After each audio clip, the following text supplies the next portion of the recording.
friends, here's a couple more ways to talk to pro-life people about Roe v. Wade. As I mentioned before, the first argument that they're probably going to use is that that's a baby in there. That person has a soul. It's a human with rights.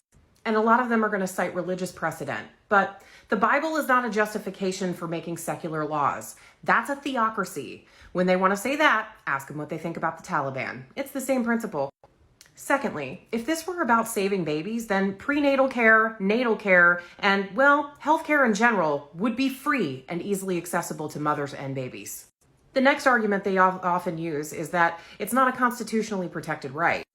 Well, abortions are protected under equal protection, which is the 14th Amendment of the Constitution. It's also the same amendment that guarantees the right to carry a child and the right to marry someone outside of your race. Equal protection applies to us all. And pregnant women are the only people, if abortion is banned, that can be forced to give up their tissues to sustain the life of another. Not men, not corpses, not people that don't have uteruses, not anybody but a pregnant woman can be forced to give up her tissues to sustain the life of another. And that violates equal protection. And that's a constitutional right.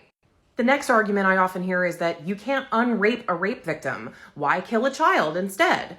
Well, no, you can't unrape a rape victim, but you also don't have to continue the trauma of having to carry and raise a child, or even carry and adopt out a child.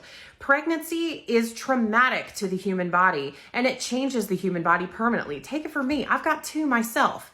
So in addition to that, if you're pregnant, if you are made pregnant by rape and you are married to another person, that child is technically and legally the child of your husband. And that's not his permission. He didn't want that child. It's not even his biologically, but legally, he's the one who has to take care of that child. The worst part of that whole argument is that if you're not married when you are raped and have to carry that child to term, your rapist has parental rights and can sue you for custody and can sue you for child support if they get custody. And then in places like Texas, they can sue you just for having an abortion. They can put you in jail for having an abortion. This is all about control over women and giving rapists more control over your body than they took in the first place. The most disgusting part of this is that Justice Amy Barrett Coney spoke about the domestic supply of infants in adoption pools. Most adoptive families in the United States are white, and most of them are rich because it takes over $70,000 to adopt a child in the United States.